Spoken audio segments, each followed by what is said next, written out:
proteção em forma de cachorro. A moça que nos conta esse relato diz que isso aconteceu com ela e com a irmã dela, quando ela tinha 15 anos. Hoje ela tem 28. Para entender melhor, ela diz que a família dela é umbandista e ela é médium vidente. E diz que por ser médium e praticante de umbanda, o sobrenatural não é assim tão sobrenatural para ela. Dito isso, vamos ao relato. Então ela diz que a irmã dela trabalhava em uma lanchonete pequenininha, porém muito movimentada, porque era ao lado de uma faculdade bem grande aí da cidade dela. Só que o patrão da irmã dela sofreu um acidente de carro e veio a falecer. E como as filhas dele não quiseram assumir a lanchonete, quem assumiu foi a irmã dela. E ela conta que as famílias são muito amigas, a família dela e a família do ex-patrão, e que até hoje as filhas dele frequentam a casa delas. E quando a irmã dela assumiu a lanchonete, contratou a irmã, a moça que nos conta esse relato, para trabalhar lá e ajudá-la. Então, ela conta que estudava de manhã e à noite ajudava a irmã na lanchonete. Ela conta que atendia o balcão, atendia aos telefonemas, servia as mesas, cuidava do caixa. E a irmã dela ficava lá fazendo os lanches. E como ela disse, a lanchonete era bem movimentada. Ela conta que os preços eram ótimos. Para você ter uma ideia, o hambúrguer simples deles custava R$1. Imagina só, os estudantes adoravam. Diz que muitos comiam lá todos os dias. Ela conta que a lanchonete era um cubículo, ficava numa esquina. Mas tinha dia que a calçada ficava cheia de gente, diz que parecia encontro de jovens, de tanta gente, lotava. Porém, quando os alunos entraram de férias no final do ano, o movimento caiu demais. Durante a semana não vendia quase nada. E por ser um bairro antigo da cidade, com muitos moradores idosos, o final de semana também não era muito agitado. Mas mesmo assim elas abriam a lanchonete todos os dias. E como a moça que nos conta esse relato estava de férias da escola dela também, ela estava dormindo na casa da irmã, que era mais próximo à lanchonete. Assim, era mais próximo em relação a onde ela morava, porque mesmo assim a irmã dela morava dava assim da casa da irmã dela até a lanchonete uma meia hora de bicicleta.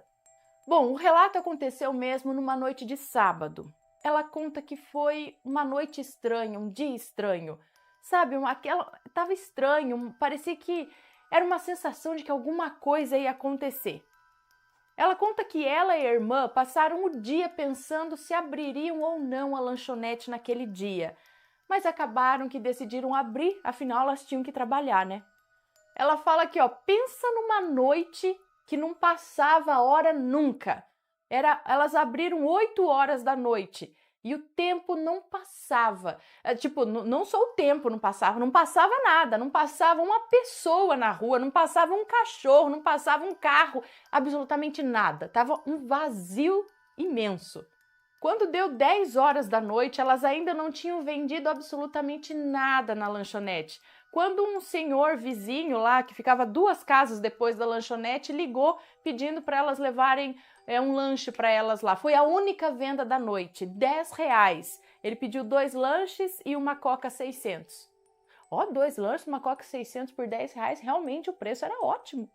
E depois dessa venda, a irmã dela decidiu fechar ali a lanchonete aquela noite. Não tinha por que elas ficarem abertas ali, não tinha nada, ninguém, não ia melhorar o movimento. Acabaram que elas mais que perderam dinheiro aquela noite do que ganharam. Então a irmã dela foi lá na cozinha guardar as comidas, arrumar o que tinha que arrumar na cozinha, e a moça que nos conta o relato foi lá para fora recolher as mesas, dobrar as mesas, as cadeiras. E enquanto ela estava lá fora, guardando as mesas de ferro ali, passou um carro com um som alto e uns rapazes dentro do carro e passaram olhando para elas. E aí eles subiram, deram a volta no quarteirão e passaram novamente encarando. Ela disse que, como é muito medrosa, largou as coisas lá fora, entrou correndo e contou para a irmã dela o que ela tinha visto. Ela conta que a irmã não falou nada, mas ficou preocupada e falou que era para ela guardar logo as coisas para elas irem embora logo. Ela conta que passou a mão numa faca de serrinha que tinha lá, que foi a única coisa que ela achou, e foi lá para fora com a faca na mão. Quando o carro veio novamente, só que dessa vez estava com o som desligado, os faróis desligados, e ele veio se aproximando. E ela disse que já apontou a faca ali, porque o primeiro que viesse ali tentar alguma coisa, ela pelo menos estava com a faquinha na mão. E quando o carro estava próximo dela, o carro parou. E o rapaz que estava ali no banco do passageiro abriu a porta para sair. E no que ele foi saindo do carro, o motorista gritou: Fulano, entra no carro, vamos embora, olha aquilo, cara. Aí o cara entrou rápido no carro e eles saíram cantando pneu, foram embora. Ela ficou ali sem entender nada. Ficou assustada, mas sem entender nada. E aí a irmã dela saiu de lá de dentro para ver o que tinha acontecido, né? Cantando pneu e tudo mais. E aí ela só ouviu a irmã dela falando bem baixinho: Fulana, vira devagar e não faz barulho. Tem um cachorro atrás de você. Ela conta que nessa hora ela respirou aliviada, porque pelo berro que o cara deu, ela achou que era o Jason que estava atrás dela. Então ela se virou e disse que viu o cachorro mais lindo da face da terra. Diz que era um pastor alemão capa preta, lindo, pelo brilhante, bem cuidado. Ela já se aproximou dele, como adora bicho, já começou a passar a mão no cachorro, beijar o cachorro. A irmã dela disse que entrou em desespero, achando que o cachorro ia morder ela. Mas não, ele ficou quietinho. E pelo cachorro ter sido o herói delas ali naquela noite, o herói dela, ela catou o lanche que a irmã tinha feito para ela comer e deu pro cachorro como recompensa. E ela conta que achou super bonitinho, porque ele sentou na porta da lanchonete e ficou ali de guarda, enquanto elas terminavam de arrumar as coisas para fechar a lanchonete. E ela já queria levar o cachorro para casa, queria adotar o cachorro, ia pôr nele o nome de Mufasa, o Rei Leão. Só que a irmã dela falou: pode tirar um cavalinho da chuva, um cachorro lindo desse, bem cuidado, olha, o pelo é brilhante, com certeza ele tem dono, já já ele vai embora para casa dele, não vai adotar nada não, é de alguém. Ela conta que ignorou, começou a conversar com o Mufasa, falando que ia levar ele para casa, ele ia ser dela. Então terminaram de guardar tudo, apagaram as luzes e o Mufasa lá na porta, do lado de fora, esperando por elas. Aí ela tava com um sorrisão de orelha a orelha, super feliz ali, passando a mão no cachorro. E quando elas começaram a pedalar para ir embora, o cachorro foi ali do lado delas. Ela disse que olhava para a irmã dela assim como se ela tivesse ganhado uma guerra. Como ela disse, da lanchonete até a casa da irmã dela era 30 minutos de bicicleta, mais ou menos. E o cachorro foi durante o caminho todo ao lado delas. Nunca à frente nem atrás, sempre do lado, entre a irmã dela e ela. E elas foram conversando, e a moça que nos conta esse relato diz que falou que ia deixar o cachorro na garagem da irmã dela, aí no domingo, quando ela fosse embora, ela ia levar o cachorro para casa da mãe dela, e ela decidindo tudo isso sozinha. Detalhe que diz que ela já tem 3 cachorros e 5 gatos na casa. Mas diz que para quem ama animais, sempre cabe mais um. Bom, o cachorro seguiu o caminho todo ao lado delas, até que quando elas já estavam chegando na rua da casa da irmã dela, ele passou à frente e virou a esquina antes delas, mas assim, uns 5 segundos antes delas. E ela disse que ainda disse: isso mesmo, Mufasa, vai para casa, e riu, né? Mas a hora que elas viraram a esquina, cadê o cachorro? Sumiu. O cachorro desapareceu. Ela disse que a rua da casa da irmã dela não tinha terrenos vazios, terrenos baldios, e todas as casas estavam fechadas. Já era quase meia-noite, não tinha ninguém lá na rua e não tinha como ele ter entrado em alguma casa. E outro detalhe, a rua da casa da irmã dela é uma rua sem saída. Para onde foi aquele cachorro? Ela conta que pegou a bicicleta e desceu, olhando casa por casa. Ele tinha que ter entrado em algum lugar, mas não, ele não estava em lugar nenhum. E ela diz que a irmã dela, que é um pouco mais medrosa para esses assuntos sobrenaturais, espirituais do que ela, disse que o cachorro foi um anjo. Foi um anjo em forma de cachorro que veio para protegê-las e mandou ela entrar logo dentro de casa, senão ela ia trancar a irmã para fora. E aí ela entrou rapidinho. Ela conta que ficou triste, que ela queria muito aquele cachorro para ela, mas fazer o quê? Ele sumiu. Mas o mais interessante desse relato vem agora. Ela conta que no domingo elas foram almoçar na casa da mãe delas. E como na segunda elas não abririam a lanchonete, a moça que nos conta esse relato ia ficar por lá mesmo, na casa da mãe. E durante o almoço, papo vai, papo vem, elas acabaram contando para a mãe tudo o que aconteceu naquela noite. E aí a mãe ouviu tudo e a hora que elas terminaram de contar, a mãe dela fechou os olhos e agradeceu. E a mãe dela contou que no sábado à noite ela estava inquieta. Ela não parava de pensar nas duas, sozinhas na lanchonete. Ela disse que sentia um aperto no peito, sabe? Tentou assistir TV para ver se distraía, mas nada. Não conseguia se distrair. Foi quando ela teve um estalo. Pegou uma vela preta e acendeu para o seu Exu, que se chama 7 Capas Pretas. E pediu a ele que protegesse as meninas. E isso foi às 10 horas da noite. O horário que aquele cachorro apareceu por lá. E aí aconteceu tudo aquilo que já foi relatado. E diz que a pergunta que fica é a seguinte: ela e a irmã dela viram um lindo cachorro, pastor alemão capa preta, dócil, bonzinho. Mas o que aqueles rapazes do carro viram? Ela aposta que não foi a mesma coisa que elas viram. E aqui ela nos conta uma curiosidade. Diz que os Exus, na Umbanda, são as entidades que cuidam da parte material. Muitos deles, quando eram encarnados, eram homens ricos e poderosos que cometeram atrocidades com as pessoas, crueldades com seus semelhantes. Então, eles têm a aparência física deformada, eles são muito feios mesmo. É de assustar, e ela sabe disso porque ela já viu muitos. E ela tem certeza que aqueles rapazes o viram da pior forma possível. E ela termina dizendo que acreditem na proteção, peçam com fé que ela vem, em forma de animal, de gente ou qualquer outra coisa.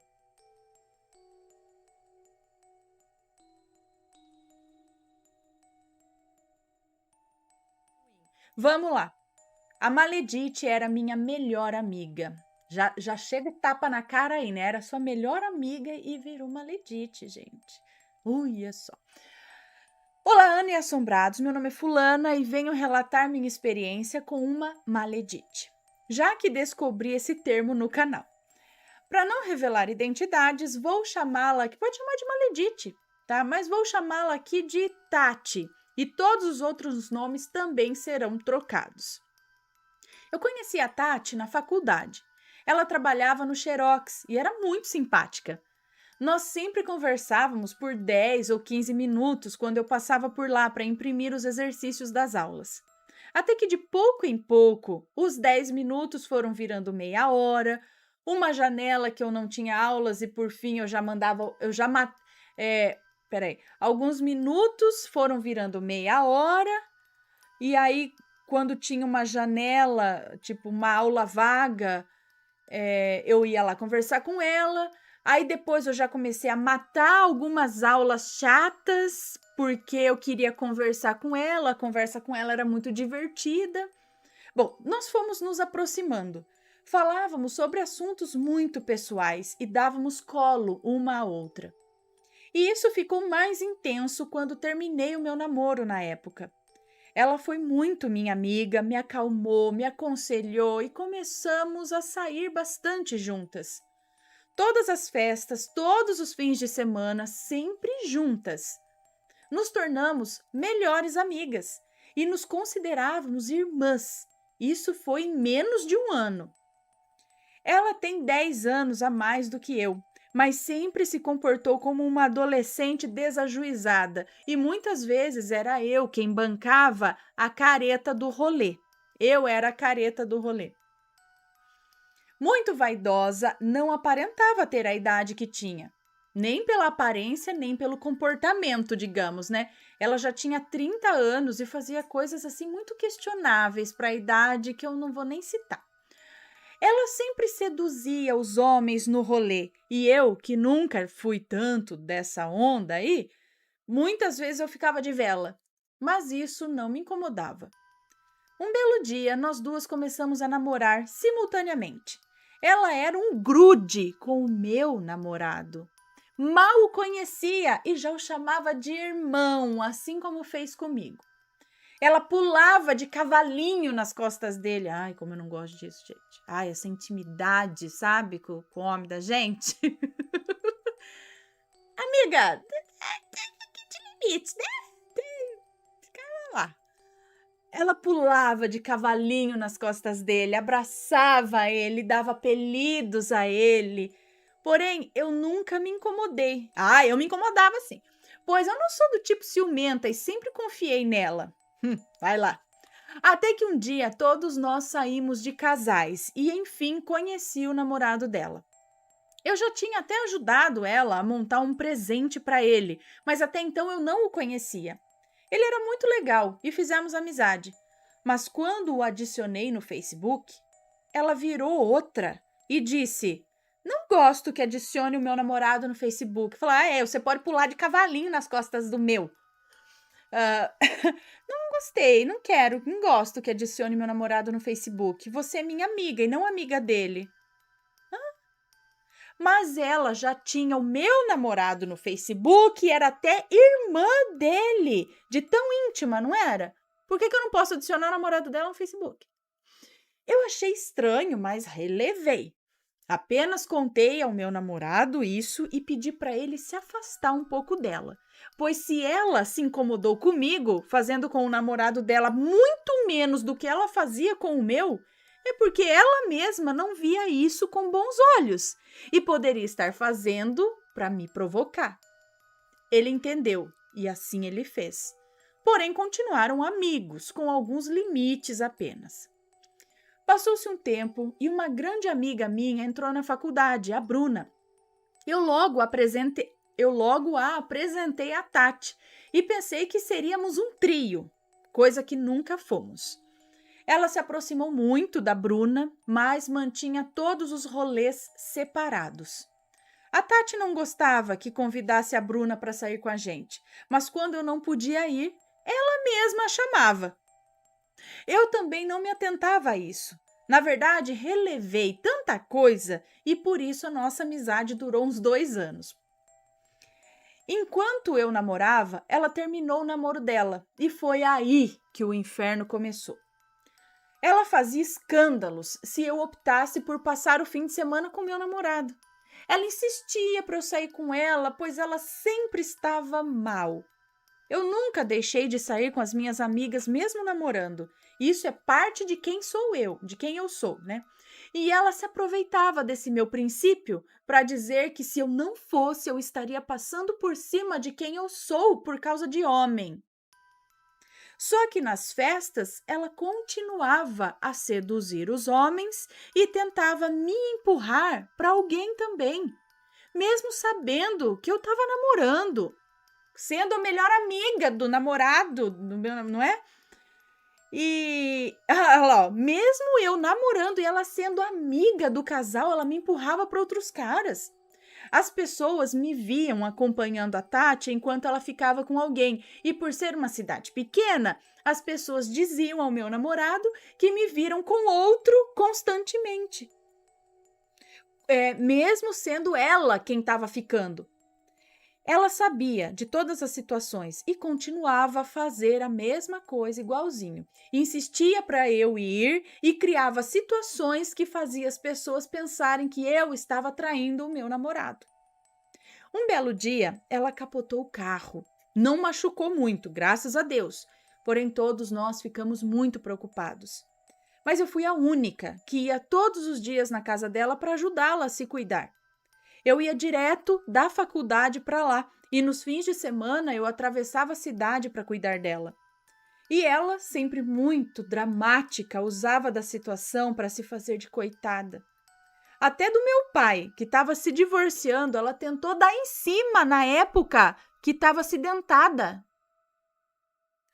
Ela tinha o número do meu pai e constantemente mandava mensagens se vitimizando das dores e tentando tirar uma casquinha. Ele chegou a me mostrar umas mensagens que ela mandou e eu fiquei em choque. Mas era bem o jeito dela mesmo, então eu deixei para lá. Para chegar até a casa dela, precisava pegar 2 ônibus. E um dia eu tinha dinheiro para descer até o centro da cidade e voltar.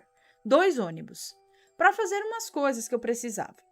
E ela ainda, de repouso do acidente, insistiu para que eu fosse até lá, pois ela estava infinitamente triste e precisava de mim. Eu disse que eu tinha dinheiro só para 2 ônibus e que se eu fosse para lá, eu não teria como voltar embora. Daí ela me garantiu que pagaria esses 2 ônibus para eu voltar embora. Só que não pagou. Então eu dormi lá, pois ela me disse que no dia seguinte ela conseguiria o dinheiro para eu ir embora. Só que no dia seguinte ela falou que nunca tinha dito que pagaria para eu ir embora e que ela não tinha nenhum tostão. Gente, eu tive que ligar para o meu amigo me buscar. E não é nada perto para ele ir me buscar. É quase outro município.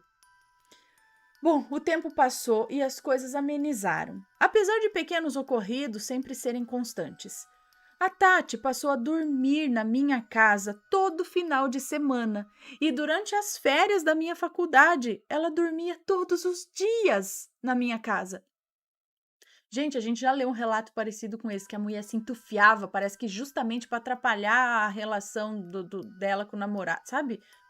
Povo, vai viver a vida, né? Vai ser feliz. Não esquece.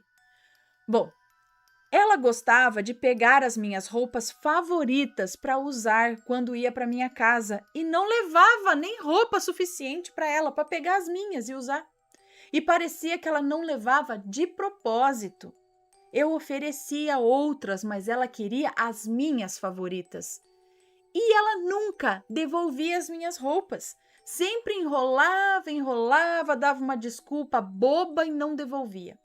Mas se eu dissesse que eu não ia emprestar, ela fazia um escândalo que só. Porque ela jamais me trataria assim, como que eu nego uma roupa a ela. Um dia Ai, gente, não tenho paciência para esse tipo de gente, não. Tenho, não.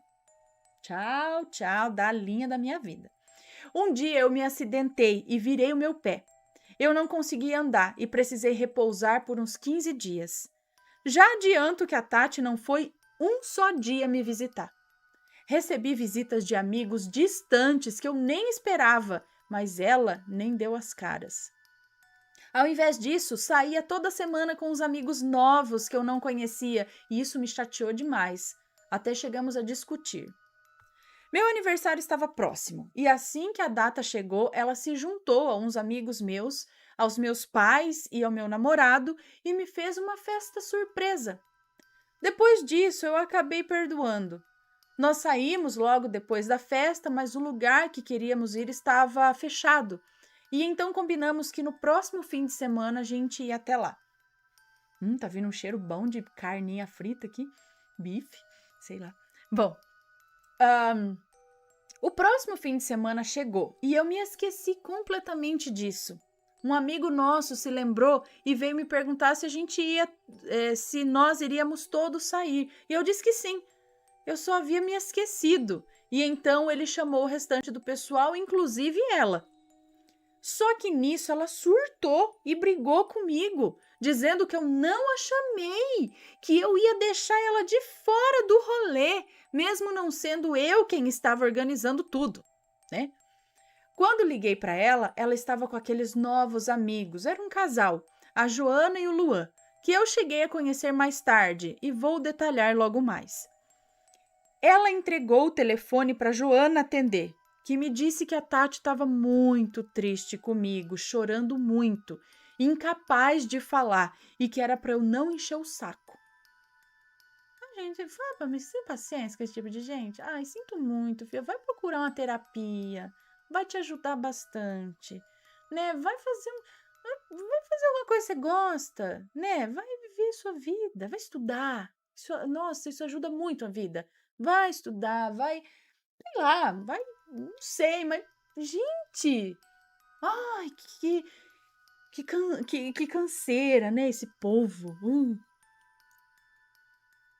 Vamos lá, continuando. Só uma observação, essa atitude dela de entregar o telefone para outra pessoa atender e dizer que ela estava chorando sem condições de falar era muito comum. Gente, vai se danar. Ela me pedia para fazer isso com os homens que ela conhecia no Tinder e queria chamar atenção. Só que ao invés de chorar, ela estava era rindo da cara deles. Eu não pude acreditar que ela estava fazendo isso comigo agora. Eu briguei com a Joana, que eu nem conhecia, porque eu já sabia desse joguinho e aí eu não falei mais com a Tati. Porém, o aniversário dela já estava chegando. Era 2 semanas depois do meu. E eu me sentia péssima por estar brigada com ela no aniversário dela, sendo que ela me preparou uma festa linda no meu aniversário. Passei por cima do ocorrido, ela nunca me pediu desculpas por nada em toda a nossa amizade. E no aniversário dela eu estava lá, no bar, engolindo tudo e tentando fingir que nada aconteceu. Ela estava ótima, grudada em mim e se dizendo, ai, com saudades. Quando nós saímos do bar, um carro nos parou na rua e dentro dele estava o Luan. Ele já não estava mais com a Joana, estava com os amigos. E foi nesse ocorrido que eu conheci o Luan, e isso tem muita importância nesse relato. Tempo passa e na virada do ano terminei o meu namoro. Parte por causa das brigas sobre as supostas traições que surgiram das situações que a Tati causava e parte porque não demos certo mesmo. A Tati estava com umas amigas na festa e quando liguei para ela e contei do término, ela nem se dispôs a me buscar para que eu passasse a virada com ela. Passei o Réveillon sozinha. No dia seguinte, ela foi até a minha casa e me buscou para que eu fosse em uma chácara com ela. Foi divertido e aos poucos fomos retomando a nossa amizade, ainda com os ocorridos estranhos pelo meio. Certa vez ela conheceu um homem no Tinder e queria ir até a casa dele. Me pediu para eu ir com ela, pois ela morava perto da minha casa e eu, doida, topei. Chegando lá, não era só um homem, eram 2. E ela queria que eu ficasse, mas não tinha nem me falado nada. Eu não queria ficar com o homem e ele insistia muito. Eu estava super desconfortável. Era engraçado que perto dos caras que ela estava afim, ela era elegante, sensual, muito delicada, o que não tinha nada a ver com quem ela era realmente. Eu fiquei na sala, ao lado do homem que já havia me dito que era casado e que insistia muito para ficar comigo, enquanto ela estava no quarto com outro rapaz. Enfim, fomos embora e uns dias depois a Tati queria que fôssemos ao centro da cidade para algum bar. Porém, ela estava sem carro e naquela hora da noite já não havia mais ônibus disponíveis. Eis que ela teve a brilhante ideia de pedir para o rapaz nos levar. A ideia era o seguinte: ele passava na minha casa, me pegava, atravessava a cidade para buscar ela. Elas moravam perto ou não? Onde ela tá? Peraí. Para buscar ela e depois voltaríamos ao centro para enfim sentarmos num bar qualquer. Eu não ia de jeito nenhum passar quase 30 minutos sozinha no carro do cara casado que estava insistindo em ficar comigo e que eu nem conhecia. Tá certinho, jamais. Mas quando eu disse isso a ela, Tati foi logo dizendo que eu não fazia nada por nós duas, que sempre era ela, que eu era egoísta, e a gente brigou. Por uns 2 dias apenas. Dias depois, ela reaparece como se nada tivesse acontecido. Mais uma vez, sem pedir desculpas. Falando de uma festa que... Gente, isso é desvio psicológico. Quem é psicólogo deve até saber o nome já. Falando de uma festa que aconteceria naquela noite. E disse que aquele amigo dela, o Luan, ia me buscar em casa para comprarmos todos os ingressos e depois ele me levaria de volta para casa. E assim foi. O Luan era muito legal. E na noite da festa, a Tati ficou falando na minha cabeça que ele estava afim de mim, que eu devia ficar com ele, e aí eu fui lá e fiquei. Ele era realmente um cara bacana. Passaram-se poucos dias, eu e o Luan começamos a namorar. Foi tudo muito intenso, muito rápido. A Tati certamente não esperava por isso. E assim que começamos a namorar, ela começou a aparecer com tanta festa de graça, shows com entradas VIPs aqui, festas open bar acolá, e brigava comigo quando eu queria passar o final de semana com o Luan. Eu comecei a me afastar e foi aí que ela inventou um monte de mentiras sobre ele. Tantas coisas que ele mesmo me mostrava com provas concretas que ela estava mentindo. Eu descobri depois que o Luan também não era uma boa pessoa, tá? E também não era santo. Mas nada do que a Tati dizia era verdade. Depois da nossa última briga, quando descobri as mentiras, ela se aproximou muito do meu ex-namorado, aquele que eu terminei no Réveillon. E a amizade que eu e ele tínhamos depois do término se foi. Com alguma coisa que ela disse e que até hoje eu não tenho ideia do que seja, e eles são amigos até hoje. A Tati tentou afastar todos os meus amigos da faculdade de mim, dizia mentiras para eles, tentava colocá-los contra mim, até mesmo a Bruna ela tentou afastar de mim. Felizmente em vão, e todos me contaram as coisas que ela dizia de mim. Foi aí que me toquei de tudo que ela sempre me fez, que eu não podia ter relevado essas coisas e que aquelas coisas eram sinais para eu deixar isso para trás, né? Dar um tchau para a pessoa. Tanta coisa despercebida, tantas vezes que eu colocava alguma roupa para a gente sair, me sentindo linda, e ela dizia que eu estava muito feia, que a roupa era brega demais, e depois pegava a tal roupa emprestada e nunca devolvia. Ou às vezes que ela me olhava arrumada antes da gente sair, daí decidia trocar de roupa. Trocava umas 10 vezes e depois emburrava sem motivo algum e não queria mais sair. Ela estava competindo comigo. Me tinha ao lado para se sentir mais jovem. Ela não queria que eu tivesse namorado nem outros amigos além dela. Ela queria ser mais próxima que eu dos meus próprios amigos. Ela não queria que eu me sentisse bonita e por isso pegava minhas roupas favoritas para ela e sempre me colocava para baixo. E até hoje eu não consigo me aproximar das pessoas como antes. Ela realmente tirou algo de mim. Não somos mais amigas, mas sempre que eu a vejo, eu a cumprimento. Ela está sempre tentando se aproximar do meu atual namorado, que não é mais o Luan, mesmo não sendo mais minha amiga. Essa foi a maledite que passou pela minha vida. Me desculpe se o relato ficou longo, aconteceram muitas outras coisas, mas eu tentei resumir, colocando as coisas mais marcantes. Obrigada por ler o meu relato, um grande abraço a você e sua família. Um beijo para você, muito obrigada pela sua história. Ô, pessoa grude chato, hein?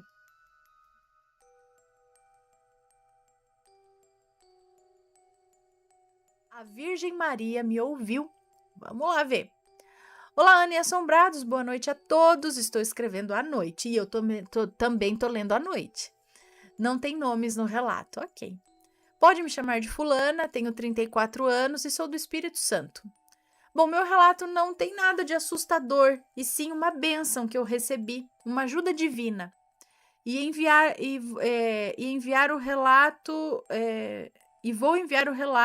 enviando o relato como prometido. Outro dia eu estava assistindo aqui no seu canal uma coletânea de relatos sobre santos ou sobre ajuda divina, algo assim. E tinha alguns relatos falando sobre fazer pedido a algum santo para conseguir passar na prova de direção, tirar carteira de habilitação. Pois bem, eu fiquei interessada nisso, porque eu estava para fazer a prova também. No dia da prova, eu estava muito ansiosa. Já tinha feito essa prova 2 vezes e já tinha reprovado. Eu estava nervosa, com medo de reprovar de novo, mesmo já sabendo tudo, sabe? O nervosismo me atrapalhava. Então, antes de sair de casa, eu fiz uma prece. Eu sou kardecista, mas eu tenho imensa admiração e respeito por Maria, a Virgem Santíssima. Fiz uma prece pedindo a ela que me ajudasse a passar na prova, acalmando a minha mente e tocando no coração dos examinadores, que são o pesadelo de qualquer aluno de autoescola, né? Enfim, prometi que se eu conseguisse passar, eu enviaria o relato, para que todos soubessem quão divina e amorosa é uma mãe. Fiz a prova dia 27 de outubro e consegui dirigir perfeitamente. Passei na prova, saí de lá radiante. Ela me ouviu e me abençoou. Depositei toda a minha fé no meu pedido a ela. E esse é o meu relato. Agradecer e contar a bênção recebida. Até esse é o meu relato, né? De agradecer e contar a bênção recebida por esse ser tão divino e mãe para quem dela necessita. Fiquem com Deus. Um beijo para você. Que legal, que bom, olha só. É legal que para você ver que uma história inspira a outra. E a fé de uma pessoa inspira a fé de outra. E as coisas boas acontecem. Muito legal isso, né?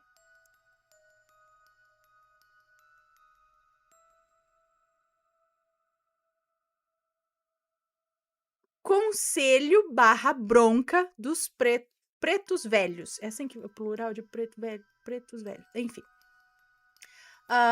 Olá, Ana, sou a fulana, sou médium de incorporação e gostaria de relatar algo acontecido comigo. Esse relato é do dia 13 de outubro de 2022. Não há nomes no relato, ok. Dividi algumas coisas em partes para poder ser entendido melhor, para o relato poder ser melhor compreendido. O começo da história é necessário. Eu tive uma semana ruim, eu não tinha nem vontade de viver. Tudo isso devido a um psicológico que já estava frágil. Eu vou espirrar.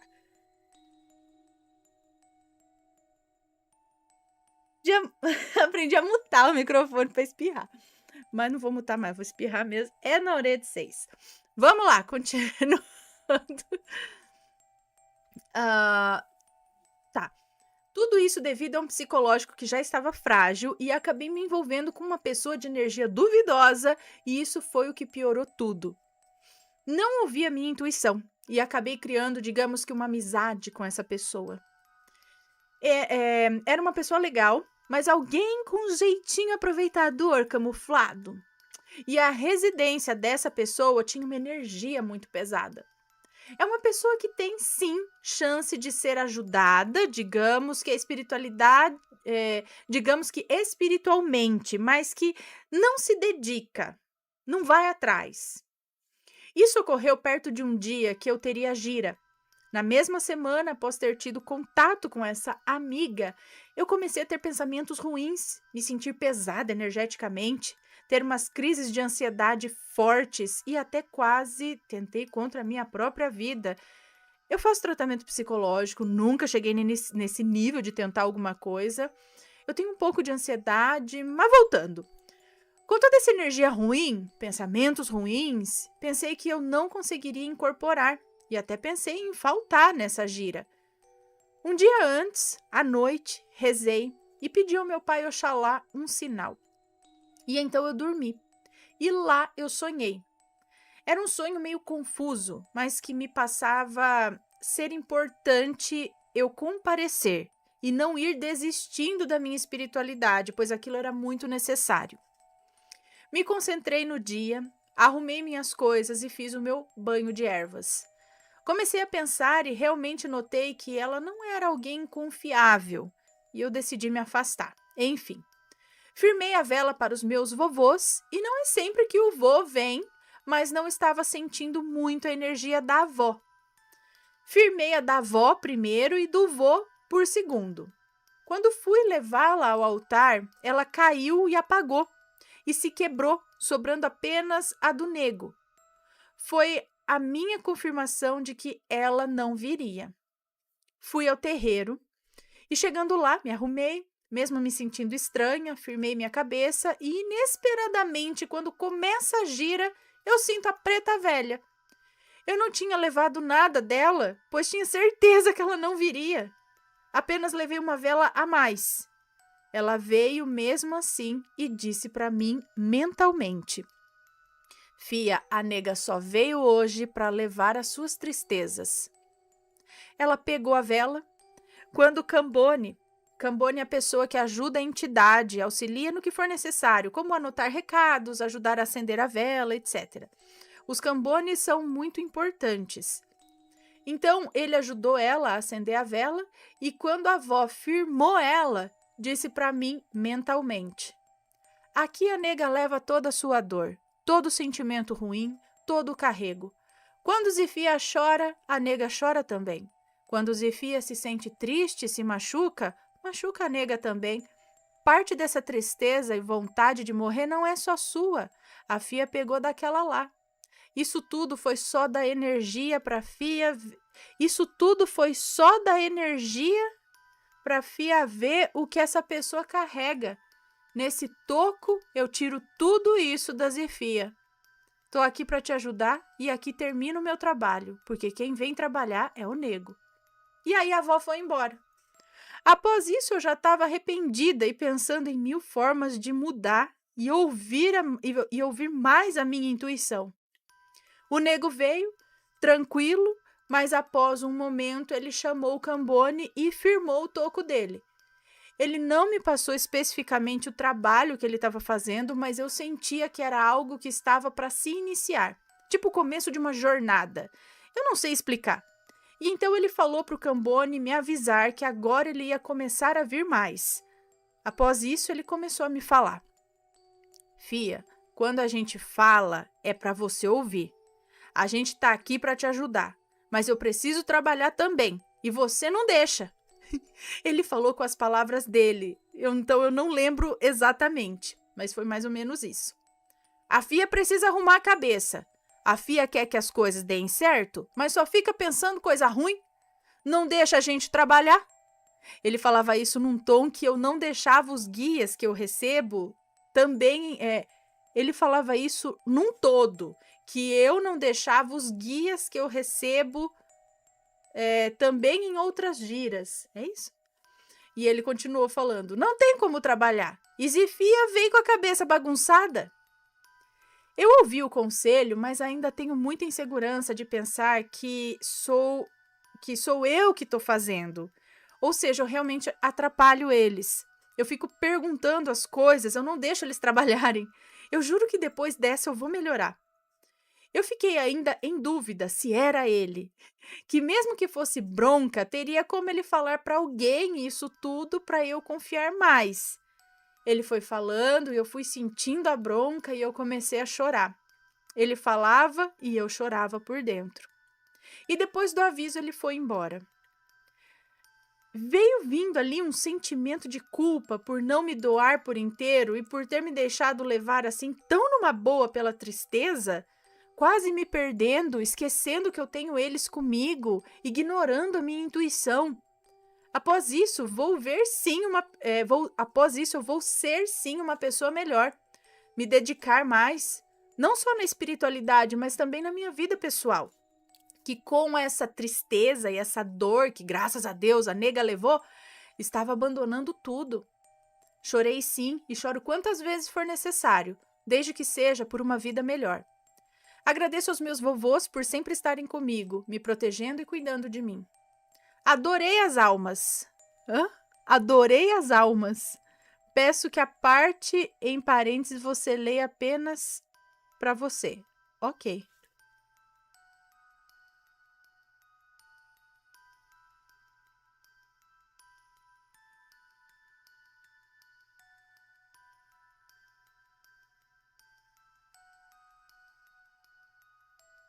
Gratidão por tudo hoje e sempre.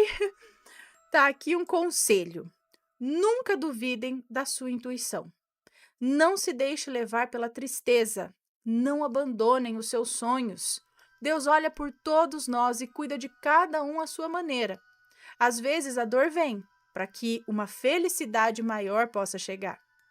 Agradeço pela atenção dos assombrados e a narração da Ana. Obrigado, gente. Amo os relatos e sempre quando posso, ouço. Um beijo para você. Muito obrigada. E olha só que interessante, né? Ela achar que não via, ela vem falar tudo isso, levando a tristeza e o outro dando a dica, né? Ó, a gente quer trabalhar, mas colabora e tal, né? E ela pegou essa energia ruim dessa amiga. Pois é, gente. Bom, deixa eu tomar minha água.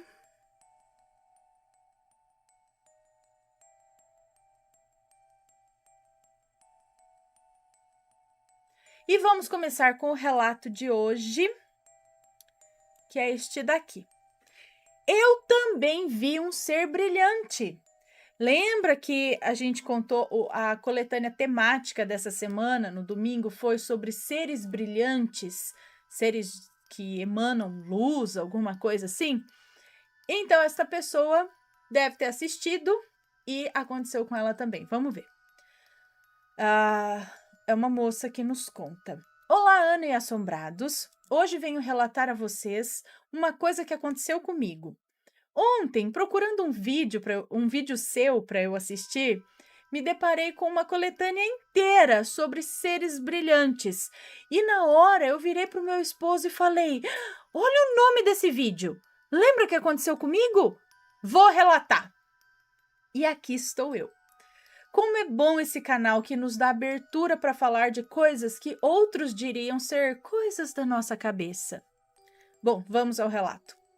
O ocorrido foi em 2013, em Paraty, no Rio de Janeiro. Os nomes estão trocados, pode ler tranquila. Obrigada. Eu sou mulher, tenho 27 anos. Na época, eu tinha os meus 19 anos. Bom, estava eu e mais 2 amigos, o casal Bela e Peter, andando de carro à noite pela cidade. Então resolvemos ir no último bairro, que fica bem no alto da serra, em direção à cidade de Cunha. Lá tem uma vista linda da cidade. Era noite de verão e o céu estava todo estrelado. A cidade iluminada, aquelas noites quentes, sabe? Que é gostoso ficar pegando aquela brisa no alto da serra, sabe? Pois bem, vou explicar como é esse lugar para melhor entendimento do que eu vou relatar em seguida. Esse mirante era em um estacionamento pequeno, de beira de estrada, e tinha um ateliê de cerâmica. O artista era um senhor que também morava ali.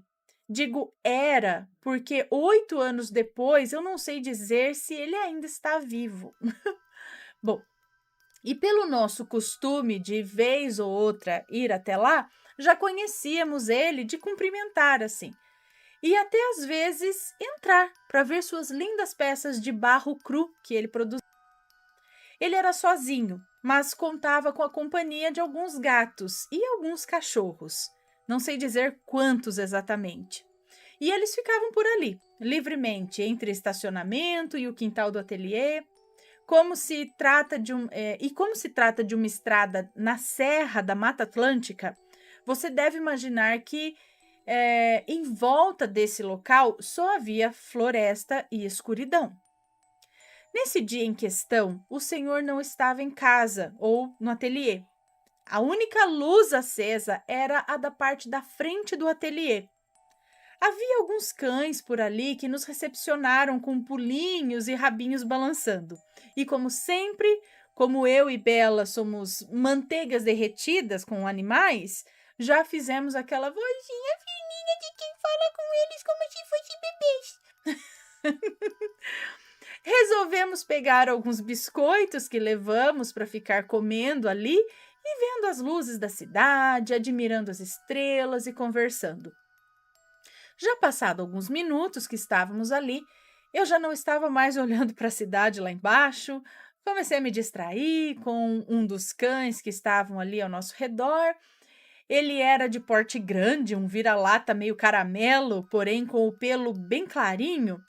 Ele mexia o rabo amistosamente, eu fazia carinho nele, quando de repente ele fixou os olhos no mato escuro, levantou as orelhas, o rabo parou de mexer e ele se colocou numa postura bem atenta ao que estava acontecendo diante de seus olhos. Meu instinto foi olhar imediatamente o que estava prendendo a atenção daquele cachorro. Quando posei os olhos no mato escuro, o que vi foi algo inexplicável. Ana, eu vi um ser lá no meio das árvores, a mais ou menos uns 30 metros de distância de nós, e ele brilhava da cabeça aos pés. Eu só podia vê-lo porque todo aquele brilho fazia o contorno de seus membros, cabeça e corpo. Ele tinha a estatura média e se movimentava no meio das árvores, dando para ver exatamente o balançar de seus braços indo à esquerda dele. Ele estava indo para a esquerda, é isso? O cachorro não latiu. Isso durou alguns segundos e eu, muda, não consegui avisar a Bella nem o Peter para verem também. Eu estava perto do carro e em um passo eu abri a porta do carona e entrei falando para eles. E entrei no carro, eu vi uma coisa. E eles, nem bobos nem nada, entraram olhando para mim, indagando esse medo repentino que me dominou. Tipo, gente do céu, o que ela tá vendo, né? E eu falei, olha pro mato, tem uma luz lá. E no momento em que a Bella olhou, nisso o Peter já estava ligando o carro para dar partida e sair dali, e ela conseguiu ver a mesma coisa que eu vi. E descreveu assim, eu vi uma luz se mexendo, parecia uma pessoa vestida de luz. E o Peter acelerou o carro descendo a serra. Ana, na hora, eu não senti medo do tipo pavor, sabe? Eu não senti que aquilo representava algum perigo. Nem o cachorro sentiu medo. Senão ele latiria e se arrepiaria inteiro, né? O meu medo mesmo e a minha fuga para dentro do carro foi por estar encarando o desconhecido. Eu não esperava aquilo. E ainda bem que minha amiga conseguiu ver também, porque seria apenas uma pessoa relatando um caso contra duas que não tinham visto nada. Peter não conseguiu ver, porque estava focado em dirigir. Olha, foi a coisa sobrenatural mais doida que eu já presenciei. Sei que não parece tão assombrado assim, porque não é do mal, não me atacou. Aliás, eu até sinto que aquele ser de luz tinha uma energia feminina, emanava uma pureza, mas de uma grandeza que eu não estava preparada para encarar. PS. Quando contei esse caso para minha mãe, ela cantou um ponto de Umbanda para mim que faz todo sentido. Eu não o conhecia antes e assim, eu vi o clarão na mata. Eu pensei que era dia, mas eram as almas do Rosário de Maria. Obrigada por ler meu relato, fiquem com Deus, beijos. Alguém conhece aí esse ponto da Umbanda? Gente, deixa eu ver uma coisa. Eu tenho quase certeza que eu já contei esse relato ou um muito parecido com esse. Vocês estão comigo? Vocês lembram? Gente, parece que eu tô vendo ela contando a história desse senhorzinho que tinha essa loja nesse mirante dos cachorros ali, que o cachorro parou olhando para o mato, vendo um ser de luz e que ela saiu correndo porque esse ser ia se aproximando. Ou foi algum relato que eu contei? Ou foi no mesmo lugar? Alguém que teve uma experiência parecida, talvez no mesmo lugar? Ou um lugar parecido? Que parece que eu tô vendo essa mesma cena, gente. Só que aí o ser de luz se aproximava, e aí ela saiu também. Eles saíram de lá, não por medo, mas porque algo desconhecido deles. Foi nessa coletânea de Seres Brilhantes que eu contei isso? Foi algum outro relato? Vocês lembram de um bem parecido? Porque não pode ser, ó. Primeiro, ela tá mandando esse relato porque ela viu a coletânea que foi liberada domingo agora. E outra, ela enviou anteontem, dia 31 de agosto de 2021. Ó, 23. Né? Mas eu tenho essa imagem do relato que ela contou aí pra mim. Parece que eu já contei, gente. Depois vocês me digam aí que se vocês também lembram de um relato muito, muito parecido. Enfim, visão de seres brilhantes. O que seria esse ser brilhante aí na mata? Seria uma alma? Seria uma entidade? Um extraterrestre? Não sei.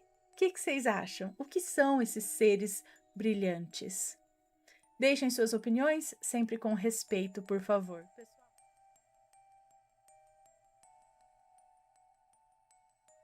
Desaparecimento do celular e a resposta divina.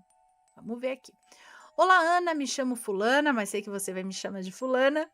Peço desculpas desde já por qualquer erro de ortografia. O relato não tem nomes e também nada de muito sobrenatural. Bem, o mês ainda era março de 2023. Agora. E a quaresma já estava quase terminando. Havia sido um mês extremamente difícil, as coisas simplesmente estavam dando muito errado.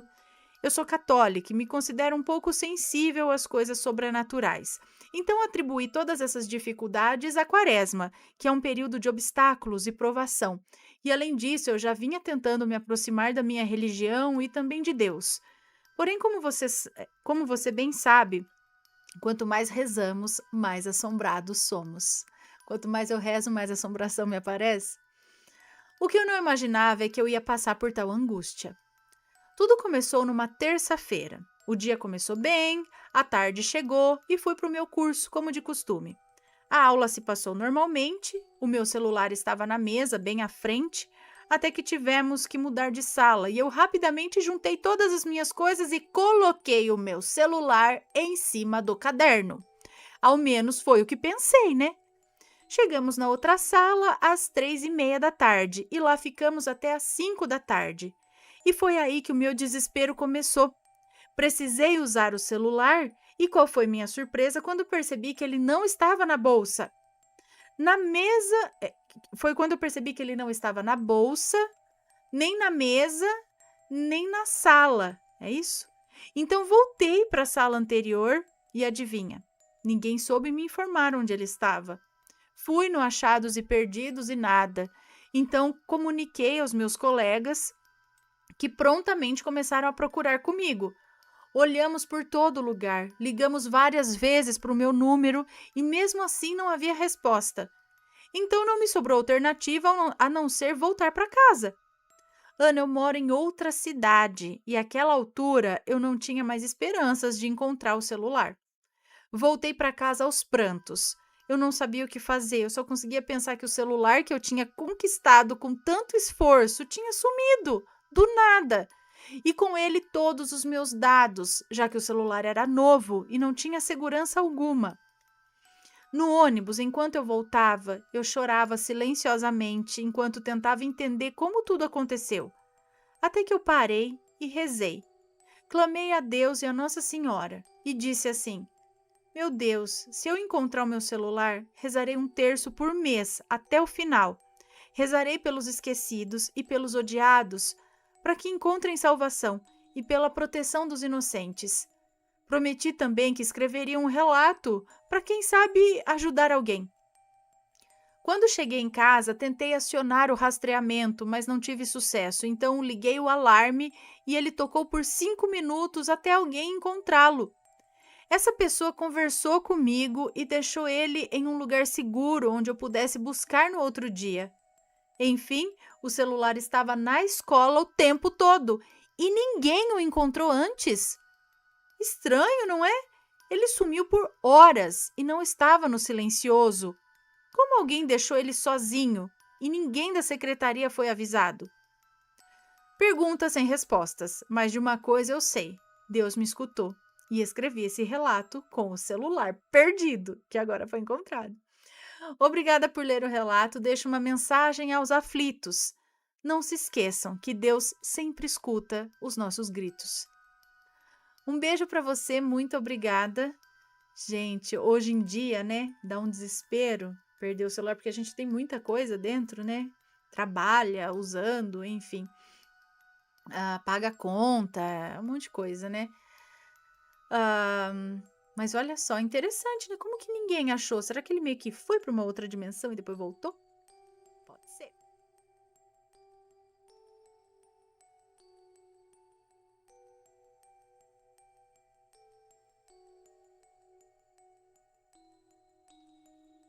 Premonição ou viagem astral?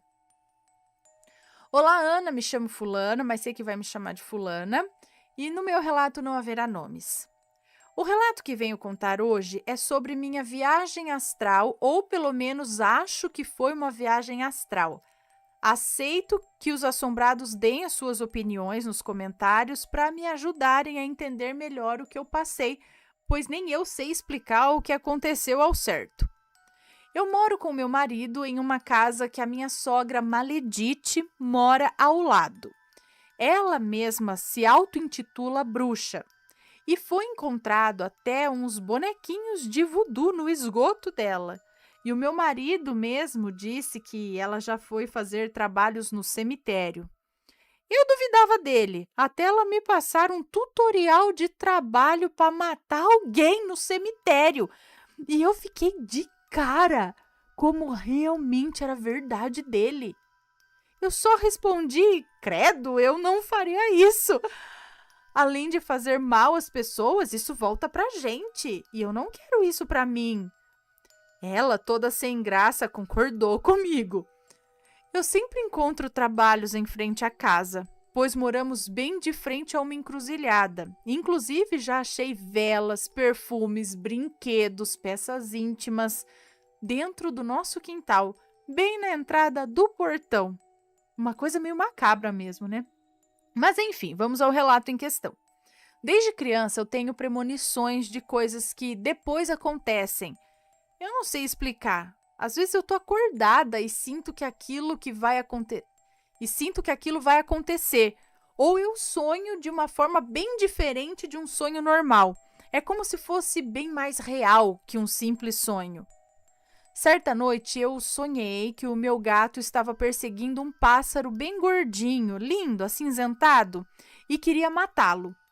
Eu senti a angústia daquele passarinho, como que se ele fosse eu mesma, passando por aquela angústia de ser perseguido.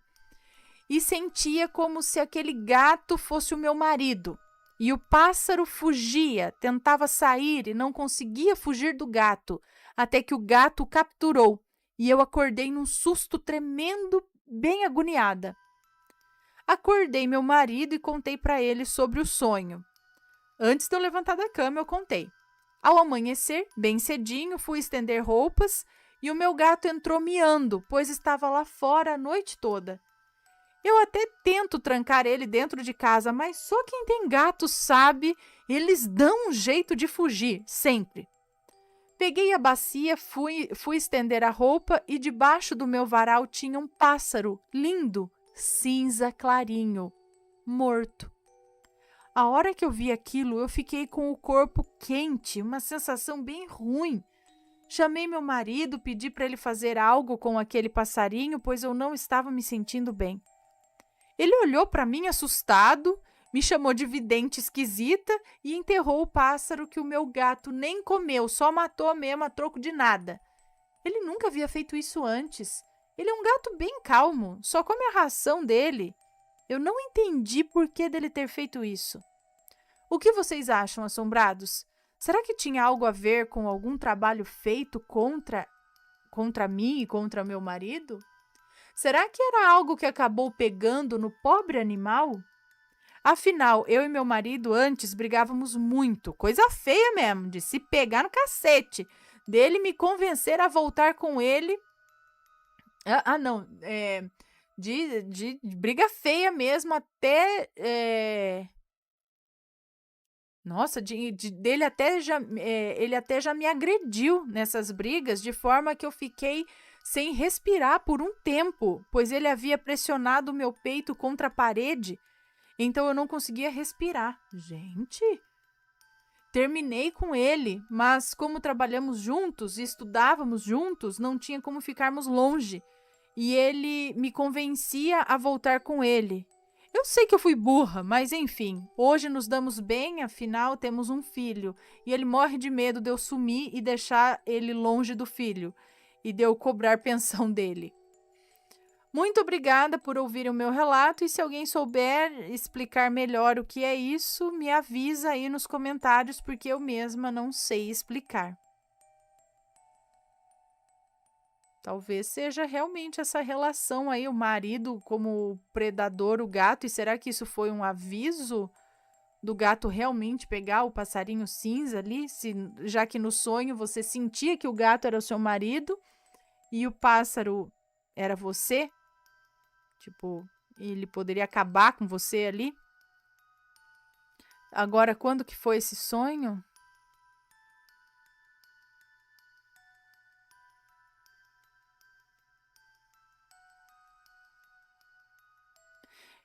Foi durante essas brigas? Esse sonho aconteceu, será que durante esse tempo que eles brigavam muito?